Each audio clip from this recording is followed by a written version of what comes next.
Al-istighna, hakikatul istighna itu adalah al-istighna anis syai' labihi. Jadi pemenuhan kebutuhan yang sebenarnya adalah kita berusaha menghindari sebanyak mungkin kebutuhan yang sekunder, yang enggak penting. Bukan memenuhi semua yang kita inginkan. Jadi misalnya begini ya, kalau kita lapar, itu keinginan kita itu makan enak apa asal makan? Tentu jawabannya asal makan yang sehat. Tapi kalau nuruti nafsu kita, makannya yang enak, teman makan ya enak, terus di warung yang favorit. Ini kan satu kebodohan. Kenapa untuk makan saja butuh definisi sekian banyak?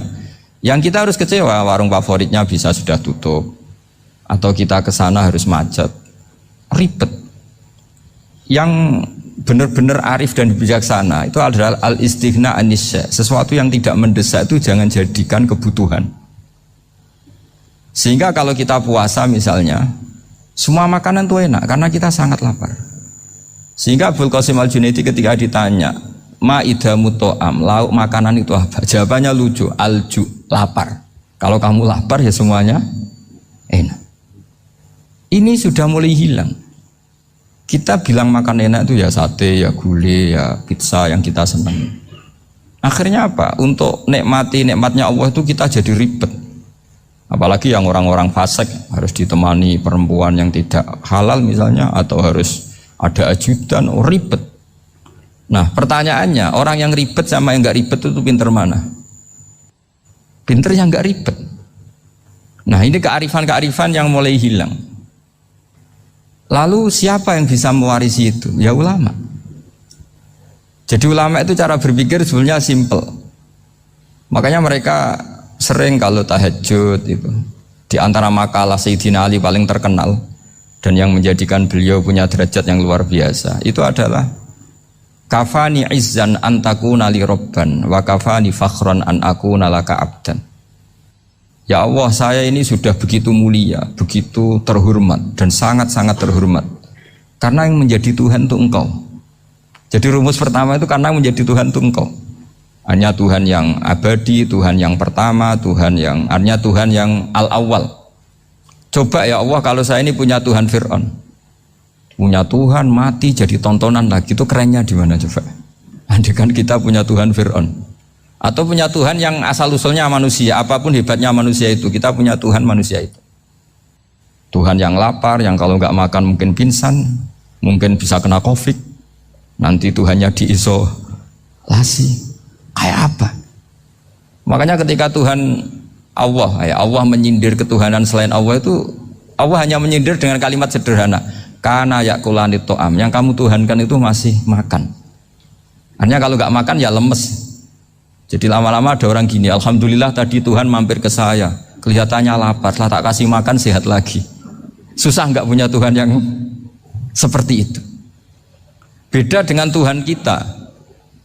Tuhan yang nggak butuh makan, nggak butuh minum, al-qayyum, zat yang berdiri sendiri tanpa butuh yang lain, al-awwal. Sebelum ada langit bumi sudah ada Tuhan kita yaitu Allah. Bandingkan dengan Tuhan-Tuhan yang dipertuhan yang lain, yang adanya setelah bumi, misalnya Fir'aun dan sebagainya. Sehingga Sayyidina Ali pertama jadi kebanggaan apa? Kafani izzan antakuna li robban. Saya ini keren betul karena punya Tuhan yaitu Engkau. Tuhan yang lahul asma'ul husna, Tuhan yang semuanya punya kebaikan, punya keabadian, punya keagungan. Terus wa kafani fakhron an akuna laka abdan, dan saya bangga sekali karena saya menjadi hambamu. Kalau saya jadi hambanya Pak Rektor ribet kan, sudah tak hormati ternyata nanti tidak rektor, ya kan ribet kan.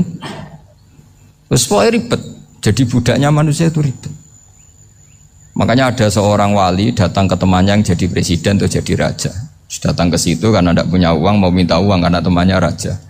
Setelah sampai sana ternyata temannya ini karena orang soleh pas berdoa, ya Allah saya minta ini, minta ini, minta ini. Terus si wali tadi pulang. Tanya, kenapa kamu pulang? Ternyata dia sama, masih minta-minta kayak saya. Jadi sederhana dia. Sama-sama minta kamu, minta zat yang kamu mintain katanya. Jadi dulu itu orang itu sebegitu dekat dengan Allah. Sehingga si raja ini terus ketemu wali tadi tanya, kenapa kamu menyepelekan saya padahal sekarang saya raja. Terus ditanya sama wali tadi, karena temannya, Kalau kamu di padang pasir tidak bisa minum dan harus minum 1 gelas, dengan ongkos kamu harus mengasihkan semua kerajaan kamu demi minuman itu. Pilih mana, minuman apa tetap jadi raja? Ya saya milih bisa minum. Saya tidak raja tetap hidup, tapi kalau nggak minum mati. Bagaimana Anda bangga dengan satu kerajaan sing la yusawi kak samain, yang tidak sama dengan segelas air? Jadi artinya terus mereka melihat jadi raja itu ya biasa, jadi presiden biasa, jadi rektor biasa. Karena mereka biasa berlogika, hakikatul izzah itu ya at-taqarrub ila Allah, yang benar-benar terhormat itu ya dekat dengan Allah. Begitu seterusnya mereka bikin paradok-paradok yang aneh, tapi itu menjadi pelajaran. Bapak saya Ki Nur Salim itu senang baca anekdot Nasiruddin Koja. Itu kalau bikin orang-orang aneh, itu dia datang ke satu pesta pakai baju lusuh, pakai sarung lusuh atau celana lusuh, sama Sohibul Bait yang punya acara dibiarin. Setelah dibiarin dia pulang pakai jas, pakai dasi, pokoknya keren. Dihormatin, pakai alpat, pokoknya dihormatin. Silakan. Pas dia disuruh minum, minumannya itu disokkan saja ke sakunya. Jas, kamu harus minum yang banyak, karena kamu yang dihormati, bukan saya. Terus makanan ya semuanya diletakkan di saku, ada yang apa, ayo kamu makan yang banyak. Alpatnya juga gitu, dikasih sate apa, ayo kamu makan yang banyak. Mereka tidak melihat saya, melihat kamu. Akhirnya orang satu pesta itu istighfar semua, berarti kita ini salah. Terus dia pidato, kenapa kamu uang gitu? Tadi saya datang, orangnya sama. Gara-gara beda pakaian, penghormatannya beda. Berarti yang berhak dapat makanan ini jasa ya, bukan saya. Betapa naifnya kita sebagai orang. Ternyata kita masih hormat sesuatu yang seperti itu, yang atribut lah. Jadi orang-orang sufi itu orang yang bisa menertawakan dunia. Akhirnya ya, pertama dia dianggap orang gila, masa jas dikasih makan, dikasih minum. Tapi secara fikih dia benar, haram dia makan. Karena pas dia datang dibiarin, setelah pakai jas dikasih makan. Berarti hakikat yang dapat rezeki siapa? Jasnya apa orangnya? Jasnya apa orangnya? Jasnya. Jadi itu orang-orang sufi, kearifan orang-orang dulu itu bisa ngelola hal-hal yang keseharian menjadi luar biasa. Ada seorang wali melihat istrinya makan 1 piring, anaknya makan 1 piring. Ditanya, kalian kenyang? Wah, kenyang sekali. Melihat anaknya minum kopi 1 cingkir, seneng. Kalian seneng sekali. Wah, kalau seneng dengan hal-hal yang murah bisa, ngapain harus seneng dengan hal-hal yang mewah? Bodoh sekali saya. Sehingga terus mereka bisa qanaah. Qanaah itu ya hidup itu simpel, sederhana. Jadi tentu saya tidak akan ngomong yang muluk-muluk, selain itu tidak bidang saya juga apa ya.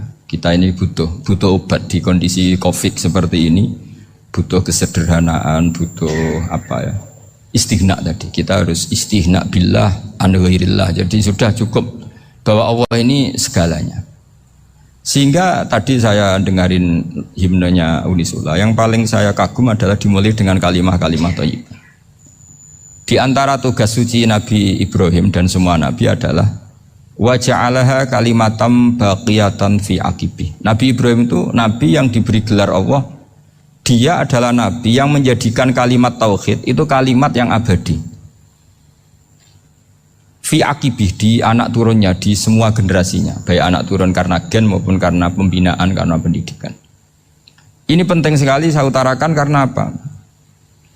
Satu kehidupan itu sebenarnya digerakkan oleh kata-kata, oleh muto kalau orang bahasa modern.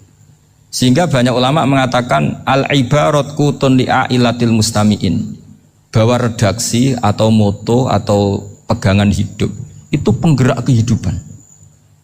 Sehingga sebetulnya manusia itu digerakkan oleh kalimah-kalimah itu, oleh moto-moto itu, oleh prinsip-prinsip hidup itu. Misalnya orang Palestina itu tiap hari ke pasar gitu. Mereka ke laut gitu. Ditanya, kenapa tidak takut tembak Israel? Jawabannya lucu. Kena tembak ya mati, nggak makan ya mati, nggak kerja ya mati. Ya sudah, sama-sama mati ya mendingan aktivitas normal. Tapi saya tidak menyarankan itu untuk melawan Covid. Ini cerita saja. Kamu jangan provokator itu. Karena ini wilayah sensitif. Jadi banyak orang yang poligami, kalau ditanya alasannya gitu, istri 1 ya cerewet, 2 ya cerewet, mendingan 4. Ya banyak ya gitu. Tapi ada yang kebalikan, istri satu cerewet saja hampir jantungan, apalagi 4, tinggal matinya kan gitu. Itu semua yang menggerakkan itu kalimat. Kalimat itu satu pegangan. Banyak orang loh yang nggak ingin jadi rektor tuh banyak loh Pak Bejo. Jangan kira semua dosen ingin jadi rektor. Melihat rektor sibuk rapat, mempertahankan reputasi Unisula, terus sering pegang kepala. Ngapain repot-repot? Jadi tukang sapu aja dapat gaji, ngopi, rokokan, selesai. Bodoh amat jadi rektor, mikir orang banyak. Banyak loh orang yang gak ingin jadi presiden tuh banyak. Karena ngopi nyaman, gak ada yang ganggu. Mau tidur sampai jam 9 siang juga gak ada yang ganggu. Sehingga mereka melihat pegawai negeri itu gak keren, orang kok diatur jam, disiplin. Itu memang cara Allah membagi rahmat. Mau kamu apakan coba? Cara syukurnya dia seperti itu. Bapak saya dulu tuh sering ngajarin saya, diajak jalan-jalan pagi-pagi. Melihat orang ngopi, makan uduk itu bapak seneng. Kok enak jadi wong awam. Ngene esuk-esuk nyemak bocah kesel kabeh kono enak ngopi rokokan. Bapak kadang iri sama orang awam itu iri. Sudah gitu berharap masuk surga kan enak sudah gitu. Tahu-tahu mati, tidak tahu ke surga apa ke neraka ya tidak tahu. Jadi nah orang dulu itu orang yang bisa mensederhanakan dunia. Sehingga ya sudah, cara bahagia. Makanya saya, alhamdulillah saya ini kerjasama sama UII, sama beberapa kampus. Memang amdan itu sengaja. Kampus itu ya punya sistem yang nggak bisa mewakili sistem kiai. Kiai juga punya sistem yang nggak terwakili oleh kampus, juga sebaliknya, saling melengkapi. Saya sering ketemu rektor UII, rektor kampus-kampus Islam. Mereka cerita, Gus pendidikan pondok harusnya dimodernkan gini-gini. Saya bilang, kalau pondok modern kayak kampus itu nanti saya ketemu Allah tidak bisa jawab. Kenapa Gus? Saya beri contoh gini. Kalau misalnya perempuan perawan lah atau apa saja, namanya perempuan, mau tanya tentang menstruasi atau haid. Kalau semuanya sistem kampus, dia harus kuliah dulu, registrasi dulu, kuliah dulu, bayar dulu, dan dapat jawabannya nunggu mata kuliah pas itu. Bandingkan kalau sistem pondok, saya tuh sering ke pasar sama anak saya dicegat sama ibu-ibu. Gus, anak saya ngalami gini-gini, keluar darah terus menerus, nggak 6 hari tapi 1 bulan penuh. Itu hukumnya apa Gus ya? Nanti saya mau sowan ke jenengan. Nggak usah sowan, di sini aja. Ya sudah, sebelum mengeluarkan darah yang rutin seperti itu biasanya haidnya berapa hari? 6 hari ya sudah ikut yang 6 hari, yang lainnya istikhadah. Ngoten tok Gus, ya udah ya. Begitu terus di masalah udhiyah Pak. Ya coba kalau semuanya pakai sistem kampus, daftar dulu, bayar dulu. Jadi ini nggak ada jawabannya, nunggu mata kuliah itu, baru dapat jawaban. Itu biasa nggak sholat bertahun-tahun karena belum ada jawaban tentang itu. Nah itu kalau misalnya orang mati, tahunya cara apa memulasara jenazah itu nunggu kuliah dulu, pas mata pelajaran itu dulu, baru menangani orang mati. Berarti orang mati itu tergeledak semua. Tapi kalau kiai kan enggak. Kesini orang mati terbakar, kalau dimandiin malah badannya copot-copot, itu gimana hukumnya? Ini ada orang mati Gus Kendat, ini disolati apa enggak? Ada orang mati apa itu oplosan ya kan? Itu disolati enggak? So sering ditanya gitu. Gak usah registrasi Pak Rektor, gak usah registrasi, gak usah daftar, gak usah seminar. Makanya kalau orang kampus wani kiai itu ya kualat tenan gitu, karena ini yang on time ya. Tapi pondok seperti saya ya ikrar seikrar-ikrarnya. Pentingnya kampus karena melatih efisiensi waktu, disiplin, tata kelola manajemen sehingga kita hormat. Tapi tadi kita harus saling melengkapi sehingga saya tunjukkan ke publik bahwa saya hormat sekali sama polisi, sama tentara. Coba kita bisa apa ngadepi bandar narkoba kalau enggak polisi? Bisa apa coba menjaga NKRI kalau enggak tentara? Begitu juga ya sudahlah kita memang fa inna yadallahi ma'al jamaah, kita berkah itu kalau bersama-sama, tidak bisa kita sendiri.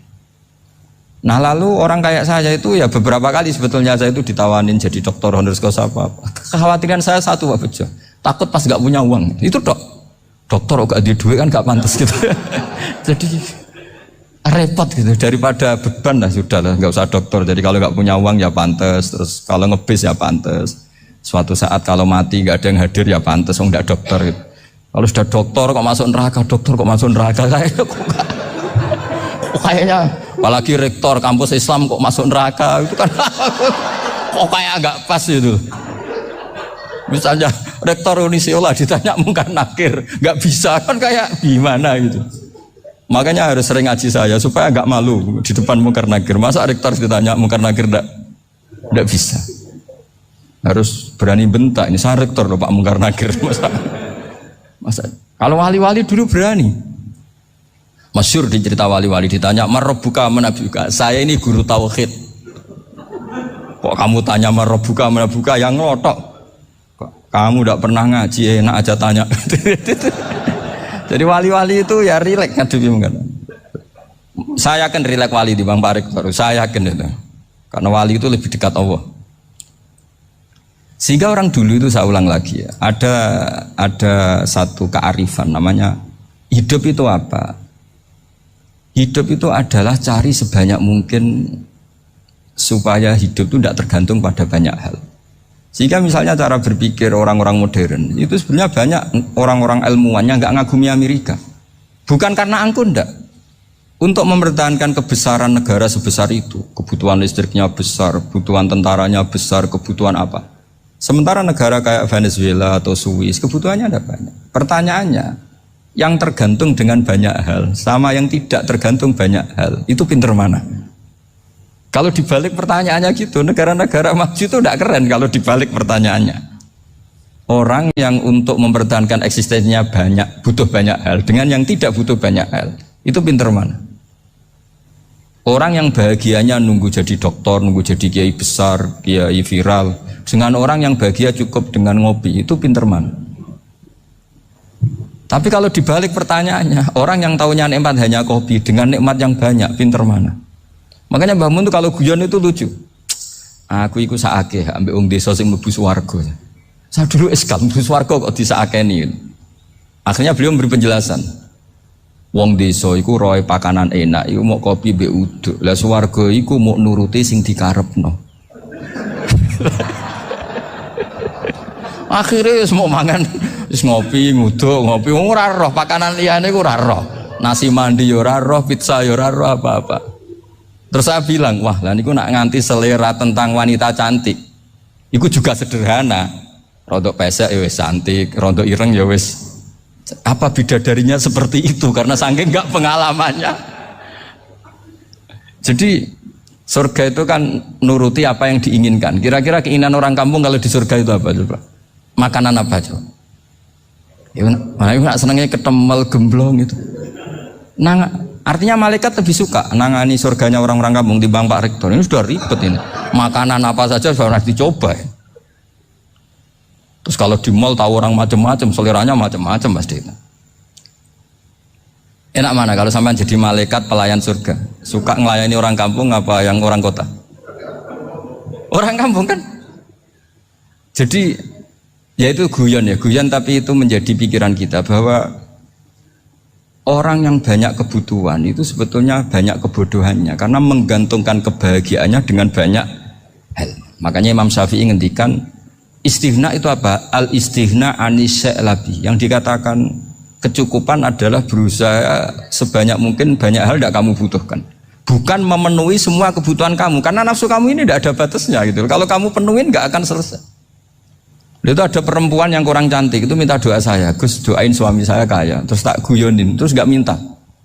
Kalau suami kamu kaya, yang pertama dirubah itu apa? Rumah supaya rumah saya bagus. Kedua apa? Mobil supaya mobil saya bagus. Nanti yang dievaluasi itu kamu. Mobil bagus, Alphard, rumah mewah, istrinya kamu pasti itu dievaluasi. Langsung nggak usah sudah gini aja kan. Jadi pertama yang dievaluasi itu kaya itu coba kalau suami kaya itu yang dievaluasi pertama rumah ya, rumah ganti. Setelah itu apa? Mobil. Kira-kira berikutnya akhirnya sudah nggak jadi. Nabi Ibrahim itu pernah minta umur panjang, keren umur panjang. Sama Allah nggak dijawab. Datang orang tua gitu mertamu ke Nabi Ibrahim, terus disuguhi dikasih kurma. Apa itu? Kok kurma apa? Anggur yang sudah matang sekali, sudah dimakan. Setelah dimakan meler keluar lagi, dimakan lagi meler lagi. Terus Nabi Ibrahim masuk lagi ke kamar. Ya Allah, doanya tak cancel. Nanti kalau saya tua kayak itu. Jadi Allah itu gak jawab langsung tapi ngirimkan itu. Akhirnya ya Allah gak jadi. Nanti takut itu. Saya pernah ngalami jadi kiai tadi, ada ibu-ibu ya kurang ya agak pati cantik lah. Suaminya tuh miskin sekali. Minta doa saya supaya kaya. Bareng tak kasih pertimbangan itu, udah enggak usah, enggak jadi. Jadi itu kearifan. Tapi kearifan ini harus kita tanamkan. Saya enggak bisa membayangkan Indonesia yang besar ini andai kan enggak ada qanaah. Nerimo ing pantum. Coba sekarang ada Covid. Andai kan Indonesia tuh kayak Perancis. Saya beberapa kali punya tamu orang yang hidup lama di Perancis, bahkan dapat istri orang Perancis. Itu dulu gak begitu mencintai Indonesia. Tapi setelah di Perancis 2 tahun, wah Indonesia hebat. Di Perancis itu kata dia kalau cerita, semua kebutuhan masyarakat itu dibebankan ke negara. Apa saja minta negara, apa saja nyoal negara. Sementara Indonesia, coba kalau Indonesia mengalami seperti ini kok tidak ada qanaah rimo ing pantum, bisa kios Indonesia. Orang miskin nyalahkan negara, kelaparan nyalahkan negara, apa saja. Tapi barokahnya dididik kiai, jogeman nyalahno wong liya. Urip pun romo ing pandum, diame. Sampai gak ngerti kalau Covid. Banyak tuh orang-orang kampung itu, orang lugu-lugu itu. Mbah niki saking Covid, salam ning Covid, muga-muga umure panjang. Dikira Covid itu nama orang yang ahli sosial itu. Mbak niki dana saking Covid. Matur nuwun sampekno salamku muga-muga umur panjang. Bingung kan yang nganterin ini. Ini gimana yang mau menjelaskan? Memang enggak paham. Ribet kan. Tapi saya pastikan bahwa dengan keadaan seperti ini kita bahagia, kita stabil, itu jelas barokahnya kalimah tadi, moto tadi atau pegangan hidup tadi. Makanya disebut al-ibarat qutun li'ailatil mustami'in, bahwa redaksi atau kata-kata atau pegangan atau filosofi hidup apalah namanya itu adalah penyemangat. Karena kata-kata ini memang luar biasa. Ketika sahabat perang demi kebenaran, zaman itu ya pasti benar karena yang dibela Nabi. Dulu itu kan enak zaman Nabi, yang dibela mesti benarnya, musuhnya mesti salahnya. Sehingga dulu itu memang harus tegas. Kalau sekarang mau tegas gimana? Yang kamu bela tidak mesti benar, musuhnya tidak mesti salah. Ribet kan kalau misalnya saya tukaran sama Pak Rektor, kamu mau bela mana kan bingung. Saya tidak mesti benar, saya tidak Nabi. Pak Rektor apalagi nggak mesti benar lagi kan? Ribet kan? Jadi kalau kita mau perang sekarang itu mau pede gimana? Enggak. Makanya banyak ulama sekarang tuh mau tegas tuh gak berani karena ya banyak hal yang abu-abu lah wilayahnya, misalnya pilihan presiden atau pilihan bupati, pilihan menteri. Kamu mati-matian bela itu, yang kamu bela tidak mesti benar, musuh kamu tidak mesti salah. Misalnya pilihan bupati, wah ini kabupaten ini baik kalau bupatinya ini, yang satu bilang ini, terus tim suksesnya kamu tanya, kamu yakin? Ya tidak juga. Lah kenapa semangat? Kan saya botohnya, paling alasannya ya itu aja, bukan yang lain. Beda dengan zaman Nabi, Nabinya mesti benar, Abu Jahalnya mesti salah, kan enak aturan mainnya jelas. Singkat cerita dalam perang itu banyak sahabat yang ngalami luka, ngalami apa gitu. Kemudian curhat ke Nabi, ya Nabi gara-gara derekkan jenengan, ngikuti jenengan saya harus ngalami seperti ini. Ngiranya orang itu diapresiasi sama Allah keluarnya. Ternyata sama Allah gak diapresiasi.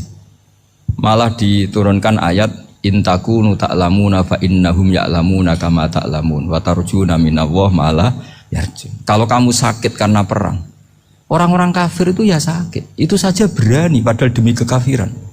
Wa tarjuna minallah malah yarjun. Padahal kamu punya nilai lebih yaitu berharap kepada Allah yang mereka tidak punya. Saya jadi kiai itu ya kadang mangkel. Karena yang benci ya benci, yang seneng itu ngel-ngel loh kayak Pak Bejo. Jadi semuanya ribet. Nah iya, yang benci ya ganggu, yang seneng ya ganggu, tambah nemen. Seribet. Tapi kalau sudah ingat bandar narkoba, mereka berhadapan dengan polisi, kadang ditembak karena kesalahannya terlalu fatal. Antar persaingan mereka juga bisa tembak-tembakan karena merebut pasar narkoba. Itu saja mereka berani.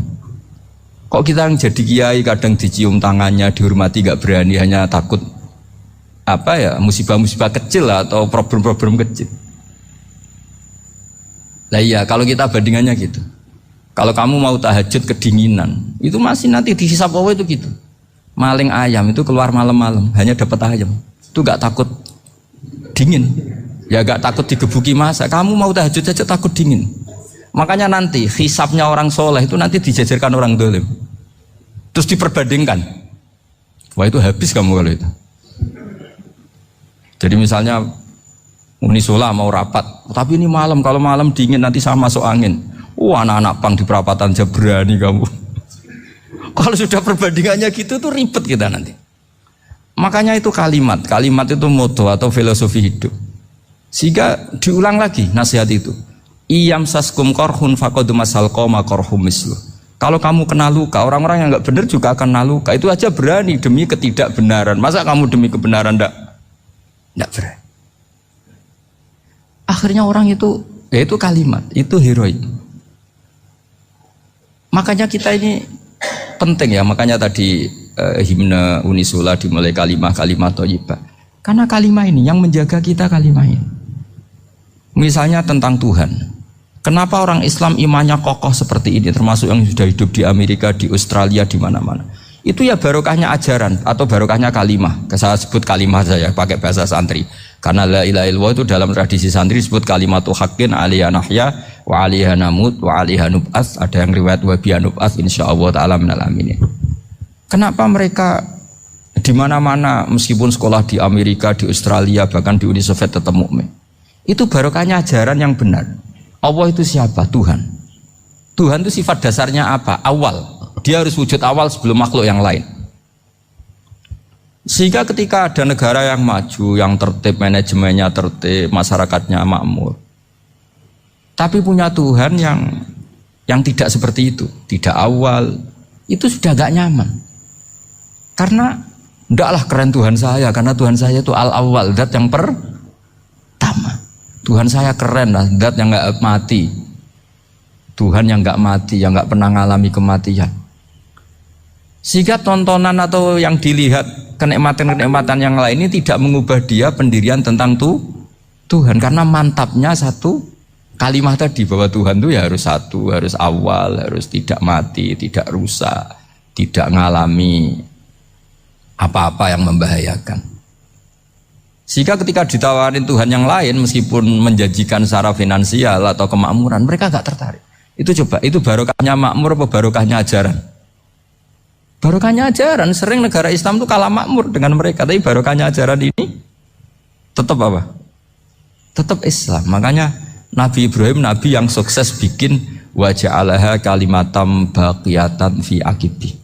Sehingga kita ini bekti sama orang tua misalnya, itu ya karena ajaran. Suwargamu itu karek wong tuamu. Nak wong tuamu ridho, Allah ridho. Nak ora ridho, Allah ora ridho. Ridho wa fi ridhol walidain wa sakhatu wa sukhtu wa fi sakhatil. Sehingga ketika ada orang tua yang agak brengsek gitu, anak-anak tetap hormat. Punya orang tua yang miskin, yang sudah miskin, tukang tombok nomor, banyak kan di kampung gitu. Ya tetap hormat. Coba kalau dari awal kita ngajari orang tua kamu hormati ya, kalau baik, kalau tidak usah. Bisa geger Indonesia. Tapi barokahnya ajaran-ajaran itu Indonesia tertib karena ada ajaran. Nah ini di sini pesantren dan Unisula semua harus berkontribusi membuat ajaran yang benar itu adalah ciri utama Islam. Sehingga Islam ini dimulai dengan ajaran kalimatu haqqin alaiha nahya wa alaiha namut. Sehingga kita tenang seperti ini. Saya ini termasuk kiai yang tenang. Meskipun kata orang banyak saya ini kiai besar, tapi termasuk kiai yang paling tenang. Termasuk yang paling tenang. Karena saya ini pakai mazhab orang-orang hebat. Saya berkali-kali cerita, orang kayak Imam Syafi'i itu orang yang luar biasa. Saya berkali-kali cerita, orang yang tadi nyium tangan kamu ya Imam Syafi'i, di belakang tuh ngerasani kamu, menghujat kamu. Jawabannya enak saja. Berarti saya alhamdulillah orang yang wibawa. Buktinya di depan saya nggak berani. Jadi enteng saja. Diceritain sebagian kampung, sebagian separuh dari warga kamu itu nggak suka kamu. Ya bagus lah nggak suka saya, nggak akan utang duit saya. Di mana-mana orang utang itu karena teman dekat. Kalau gak seneng pasti minimal ndak utang, ndak pinjem mobil, gak pinjem apa. Berkah mana yang seneng sama yang gede? Jadi dianggap enteng saja. Semua yang dialamin dianggap enteng saja. Misalnya punya istri pemarah, ya baguslah marahin suami. Kalau marahin tonggo malah ribet. Jadi kamu harus terima kasih kalau dimarahin istri. Baguslah marahin saya mah, kalau marahin tonggo ribet. Jadi enteng saja. Tapi kita sekarang itu karena nafsu ya, sehingga menghadapi hidup ini ribet. Ulama dulu kalau mau mati itu senengnya bukan main. Sudah lama saya ini ingin gak maksiat. Kayaknya gak maksiat paling efektif itu mati. Ya tidak apa-apa Gusti, kalau sebaiknya mati ya mati aja. Enteng saja. Jadi melihat kematian itu akhir dari segala keburukan atau potensi keburukan. Apapun baik kita sekarang, suatu saat mungkin kita gak baik. Yang bisa menghentikan ketidakbaikan atau potensi ketidakbaikan itu apa coba? Mati kan? Berarti mati itu mengerikan apa menyenangkan? Mesti kamu tidak berani menjawab. Meskipun secara ilmu kamu berani, tapi secara rasa agak berani kan? Saya ulang lagi ya. Yang bisa menghentikan keburukan atau potensi keburukan itu apa coba? Apa? Kematian. Berarti kematian itu menyenangkan atau menyusahkan? Apapun kamu tidak berani jawab karena kamu agak-agak duniawi itu kelihatannya. Tapi secara ilmu, kamu tahu kan kalau mati itu tidak buruk-buruk banget. Karena apa? Itu akhir dari segala keburukan. Sehingga Nabi ngajarkan kalimat itu begitu luar biasa. Allahumma ahyini makanatil hayatu khairan li wa tawaffani makanatil wafatu khairan li. Nabi melihat dunia itu begitu indah. Ya Allah, kalau saya ini hidup, anggap saja hidup ini ziyadatan li fi kulli khairin, menjadi modal saya menambah segala kebaikan. Jika suatu saat saya mati, anggap mawon rohatan li min kulli syarrin, itu akhir dari segala keburukan saya. Sehingga mati hidup ya baik karena di situ kita bisa berkontribusi beramal soleh. Mati juga baik karena mengakhiri segala keburukan. Nabi nate ngendikan lagi, ajaban li amril mu'mini inna amrahu kullahu khair. Orang mukmin itu mengagumkan, semuanya baik. In asobathu na'ma syakara fakana khairan lah. Kalau baru dapat nikmat, dia syukur, maka itu baik. Wa in asobatu dorro sobaro, kalau dapat masalah mereka sabar, itu juga baik. Sehingga orang mukmin dua sisinya pasti baik. Itu juga kalimat, maksudnya moto atau pegangan hidup. Nah berikut ini saya beri contoh, ini kenangan saya, ini contoh terakhir. Masalah jadi orang terkenal maupun tidak. Di sini dicontohkan Imam Ghazali di halaman 367 di kitab saya 367, juznya 3 di kitab Ihya Ulumuddin. Di sini beliau cerita betapa untuk menjaga ikhlas sebaiknya orang itu tidak terkenal, tidak syuhrah, tidak terkenal. Oke, itu kita sepakat ya, karena kalau terkenal mungkin orang dipaksa publik dengan tanda kutip untuk selalu berbuat baik, tapi karena jaim lah, jaga image atau apa. Tapi ketika dibalik pertanyaannya, kamu rela yang terkenal itu orang nggak benar, sementara yang orang benar itu nggak terkenal.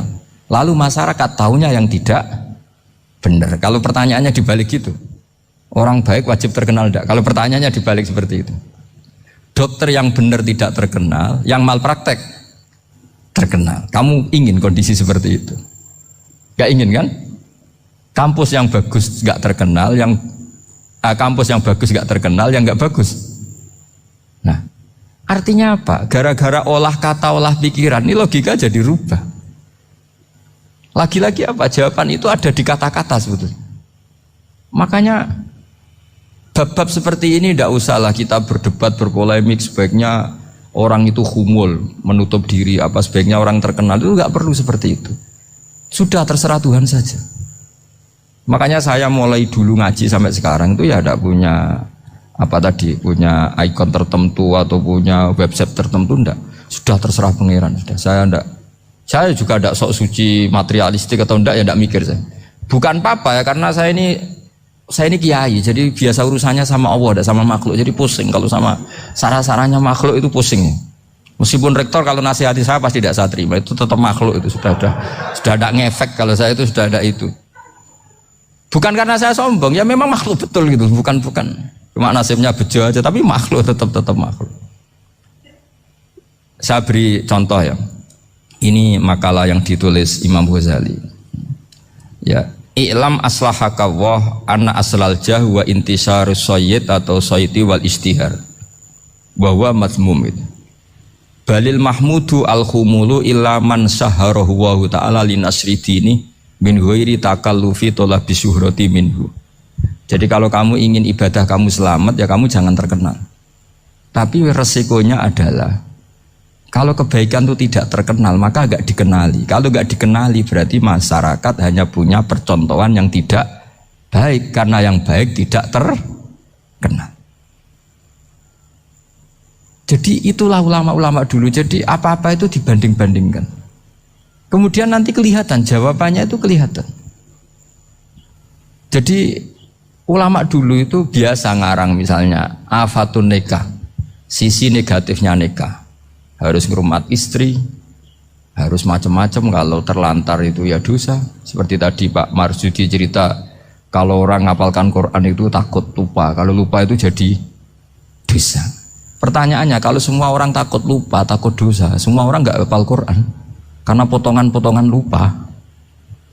Cara berpikir tidak seperti itu. Kalau berpikir ya namanya hafalan ya inginnya hafal, kan nggak ingin lupa. Lah nanti kalau takdirnya lupa karena hal-hal yang dimaklumi oleh syariat itu nggak yang termasuk dosa. Yang dosa itu lupa takliwiri udhrin syar'iyyin, lupa yang tidak ada sebab yang apa? Syar'i. Tapi lupa bawaan EQ-nya tidak bagus. Lupa bawaan sering dibentak. Oh itu enggak masalah karena bawaannya orang tertekan itu ya lupa. Coba kamu hafal Quran, terus punya kredit jatuh tempo, pas hari itu aku yakin enggak cerdas sudah. Itu bawaannya orang tertekan itu pasti lupa. Jadi ya saya teruskan ya. Jadi terus ada makalah yang sangat bagus sekali tentang itu. Saya baca ya. Wa yadullu ala dzalika anna Allah azza wa jalla amaral anbiya'a bi idharil amali lil iktida wa khassahum bi mansibin nubuwah wa la yajuzu ayyudhanna bihim annahum khurrimu afdhalal amalen. Jadi orang yang terlalu mendewa-dewakan khumul itu menutup diri. Oke, itu baik karena dengan khumul, dengan menutup diri Anda tidak riya, Anda tidak pamer. Tapi kata Imam Ghazali, kamu juga harus ingat di antara syaratnya Nabi itu harus mengumumkan kalau beliau itu seorang Nabi. Harus memaklumatkan kalau beliau seorang Nabi supaya bisa diikuti. Caranya sholat harus diumumkan sehingga Nabi itu mengatakan harus jamaah. Karena dengan cara jamaah itu bisa shollu kama ra'aitumuni sholli. Coba kalau Nabi sholatnya nggak diperlihatkan, kamu harus sholat yang benar. Caranya gimana ya Rasulullah? Itu rahasia.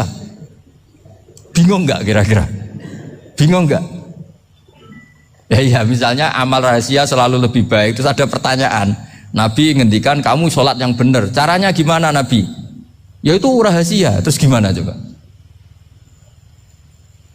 Tapi Nabi ngendikan apa? Shollu kama ra'aitumuni usolli. Ya sudah kamu sholat, niru saya sholat. Berarti Nabi sholatnya diperlihatkan apa disembunyikan? Diperlihatkan. Jadi begitu juga saya berkali-kali bilang, orang tahu kalau itu bidan ya berdasar tulisan itu bidan. Tahu kalau itu dokter gigi ya itu dokter gigi. Jangan sampai gara-gara tidak ada tulisan mau beli alat bangunan di dokter gigi, mau periksa gigi di toko bangunan. Gara-gara apa? Nggak ada maklumat. Nah, di sini ulama-ulama selalu memaklumatkan dirinya. Termasuk Imam Ghazali ketika ngarang kitab dinamai Ihya Ulumuddin, bahwa kitab ini bisa menghidupkan ilmu-ilmu agama yang mulai hilang. Begitu seterusnya. Jadi ini ngaji ya. Jadi orang itu harus ngerti ya. Jadi jangan nuruti emosi sendiri atau logika sendiri. Bahwa saya suka humul, ya monggo. Agama Islam menyediakan sarana itu. Uzlah itu ya punya sisi kebaikannya sendiri. Tapi syuhrah terkenal asal tidak nuruti nafsu juga punya sisi kebaikannya sendiri. Setidaknya umat ini punya satu master kebaikan yang mudah diakses. Tapi tadi saya ulang lagi, jangan karena hadun nafsi, jangan karena kepentingan pribadi. Makanya di sini disebutkan wa yadullu ala dzalika ay ala syuhrah anna Allah taala amarul anbiya bi idharil amal lil iktida. Allah selalu memerintahkan para nabi kalau ngamal kebaikan ya harus dimunculkan supaya bisa ditiru. Yaitu tadi kita tidak bisa bayangkan kan kalau misalnya Nabi menyuruh kamu harus sholat yang benar, kemudian sholatnya Nabi sembunyi. Kalau ditanya, Nabi saya niru siapa? Wah itu rahasia, kamu nggak boleh lihat sholat saya saat takut tidak ikhlas. Ribet kan? Sehingga jamaah itu statusnya tetap harus. Nah bedanya harus ini ulama berpendapat harus yang apa? Fardu kifayah. Tapi fardu itu maknanya harus. Tapi bukan berarti kalau nggak jamaah sholatnya nggak sah, nggak. Tapi statusnya jamaah tetap apa? Harus. Nah barokahnya harus ini orang yang baru sholat, sholatnya langsung benar karena ada yang diikutin. Coba kalau mantan dukun baru sholat terus sholat sendiri, itu mesti mirip mantra itu. Karena dia tidak ada master percontohannya. Tapi barokahnya ada master, orang paling bodoh pun kalau sholat ya benar, karena standar ada komandonya, ada imamnya. Sehingga Imam Ahmad malah berpikir keras, syarat sahnya sholat itu harus jamaah. Cara pikirannya Imam Ahmad keras sekali beliau. Sehingga kalau orang sholat sendiri kok ada orang lain yang maunya berjamaah harus bayar, orang itu harus bayar demi sahnya sholat. Itu madzhabnya Imam Ahmad. Tapi kalau madzhab Syafi'i hanya mengatakan itu fardu kifayah, yang kalau satu komunitas gak mau melakukan semuanya apa? Dosa.